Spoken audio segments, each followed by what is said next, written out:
جنہوں نے اللہ کو بھلا دیا، اللہ نے انہیں ان کی ذاتوں سے بے خبر کر دیا، انہیں اپنے نفع نقصان کا علم نہ رہا، انہیں پتہ ہی نہ رہا کہ ہماری زندگی کا مقصد کیا ہے، مقصود حیات کیا ہے۔ جو لوگ اللہ کو بھول گئے، اللہ فرماتا ہے اللہ نے انہیں ان سے غافل کر دیا۔ اللہ جب کسی سے ناراض ہوتا ہے تو ہدایت چھین لیتا ہے،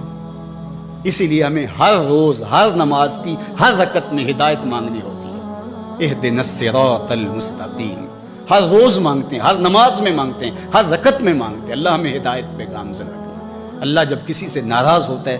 تو ہدایت کے دیے بجھ جاتے ہیں، چراغ ہدایت بجھا دیے جاتے ہیں، اندھیروں میں بھٹکنے لگتا ہے، شیطان اس کو دھوکے میں مبتلا کر دیتا ہے، اسی زندگی کو مقصود زندگی سمجھ لیتا ہے، اس سراب کو آب حیات سمجھ لیتا ہے، اور ساری زندگی بھٹکتے بھٹکتے ایک دن اچانک جب سامنے موت آتی ہے تو پھر آنکھیں کھلتی ہیں، لیکن پھر پچھتانے کا کیا فائدہ۔ تو کہا جو لوگ اللہ سے غافل ہو جاتے ہیں اللہ جل شانہ انہیں ان کی ذاتوں سے بے خبر کر دیتا ہے، وہ خود آشنا بھی نہیں رہتے۔ جو خدا فراموش ہوتے ہیں وہ خود فراموش ہو جاتے ہیں۔ اور مجھے بتاؤ جو خود فراموش ہو جائے اس کے پلے بچا کیا؟ اقبال نے کہا تھا نا، اپنے من میں ڈوب کر پا جا سراغ زندگی، تو میرا نہیں بنتا تو نہ بن، اپنا تو بن۔ اور جو اپنا بھی نہ ہو، جس کو یہ بھی نہ پتا ہو کہ میں ہوں کون، میں کہاں ہوں، میرا مقصد زندگی کیا ہے، مقصد حیات کیا ہے، کھانا پینا اور لذتوں کا حصول، یہ تو چوپائے بھی کرتے ہیں، تو اشرف المخلوقات کاہے کا ہے۔ یہ زندگی تو ان کی بھی ہے کہ وہ اچھا کھاتے ہیں،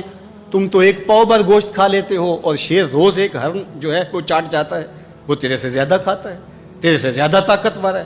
ہاتھی کا جسم تیرے سے کہیں بڑا ہے، پرندے ہواؤں میں اڑتے ہیں، مچھلی پانی کی تہوں میں اتر جاتی ہیں، عقاب کی نظروں اور بلندی پرواز کی دیکھنے والی ہوتی ہے، کرگس کہاں سے کہاں تک سونگ لیتی ہے، ان کی قوت شامہ تیرے سے بڑی ہے، لیکن اس کے باوجود بھی افضل تو، اشرف بھی تو، اور اللہ نے اپنی نیابت کا تاج تیرے سر پہ رکھا ہے۔ جب تو اپنے آپ سے ہی آگاہ نہیں ہے تو پھر تو ہے کیا؟ تو راز کن فقاں ہے، اپنی آنکھوں پر عیاں ہو جا، خودی کا رازداں ہو جا، خدا کا ترجمہ ہو جا، خودی میں ڈوب جا غافل، یہ سر زندگانی ہے، نکل کر حلقۂ شام و سحر سے جاوداں ہو جا، مسافے زندگی میں سیرت فولاد پیدا کر، شبستان محبت میں حریر و پرنیاں ہو جا، گزر جا بن کے سیلے تند رو کو ہو بیاباں سے، گلستان راہ میں آئے تو جوئے نغمہ خاں ہو جا، تیرے علم و محبت کی نہیں ہے انتہا کوئی، نہیں ہے تجھ سے بڑھ کر ساز فطرت میں نوا کو، تو تو مقصود ہے، تو تو مسجود الملائک ہے، فرشتوں کی پیشانی تیرے حضور جھکی ہے، تو اپنے آپ سے آشنا ہی نہیں ہے، تجھے پتہ ہی نہیں کہ تو کون ہے، تجھے آگہی نہیں رہی کہ تو ہے کون، تیری ذات کیا ہے، فرشتے سلامیاں دیں، فرشتوں کی پیشانیاں جھکیں، تو دیکھ تو کھڑا کہاں ہے، کانپتا ہے دل تیرا اندیشہ طوفان سے کیا، ناخدا تو، بحر تو، کشتی بھی تو، ساحل بھی تو، دیکھ آ کر کوچائے چاکے گریباں میں کبھی، کیس تو، لیلا بھی تو، صحرا بھی تو، محمل بھی تو، وائے ناکامی کہ تو محتاج ساکی ہو گیا، میں بھی تو، مینا بھی تو، مستی بھی تو، حاصل بھی تو، آہ کس کی جستجو آوارہ رکھتی ہے تجھے، راہ تو، راہ رو بھی تو، رہبر بھی تو، منزل بھی تو، بے خبر تو، جوہر آئینہ ایام ہے، تو زمانے میں خدا کا آخری پیغام۔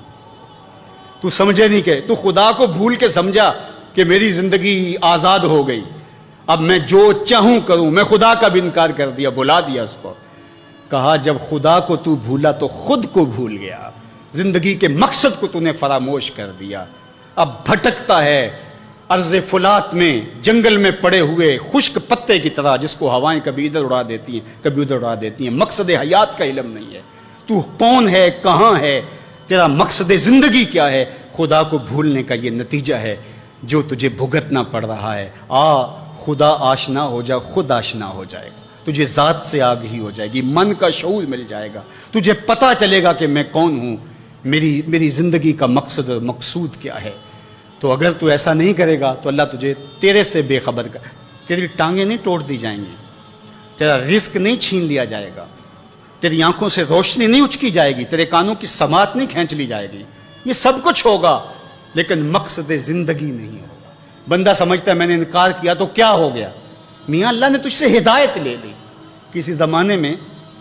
ایک شخص نے عیسائیت قبول کر لی، اسلام چھوڑ کے، تو کچھ لوگ اس کو سمجھانے کے لیے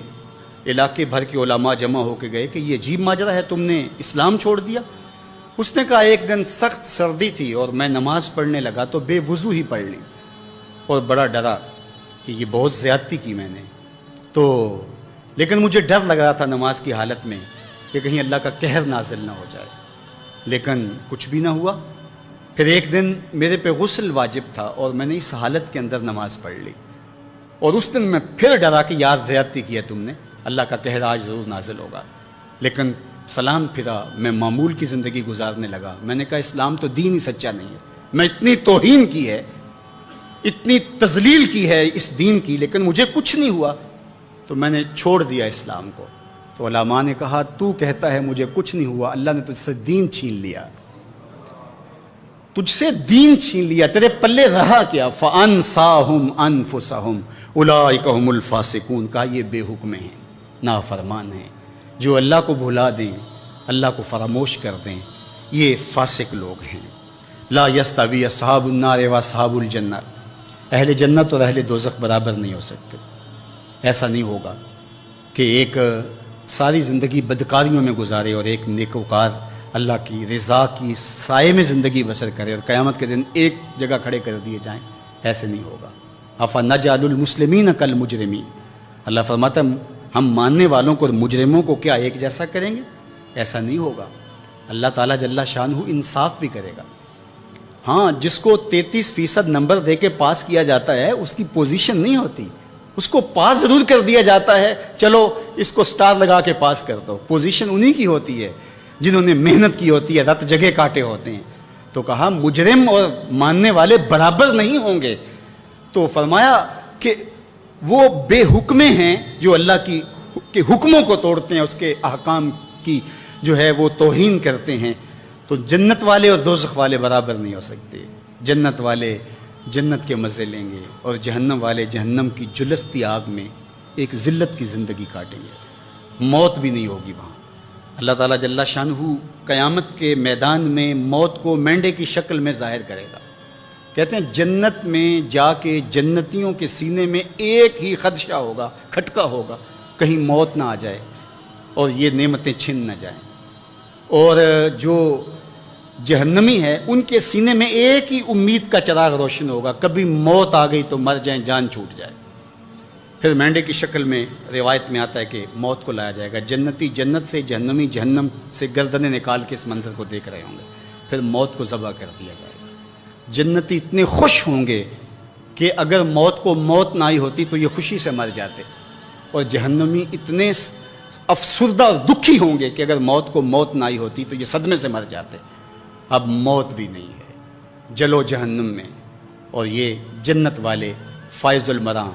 اصحاب الجنت ہم الفائزون، یہ کامیاب اور بامراد۔ اللہ اہل جنت سے کہے گا کہ اردیتم، کیا تم راضی ہو؟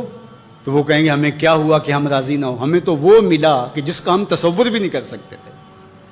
میرے اور آپ کے آقا و مولا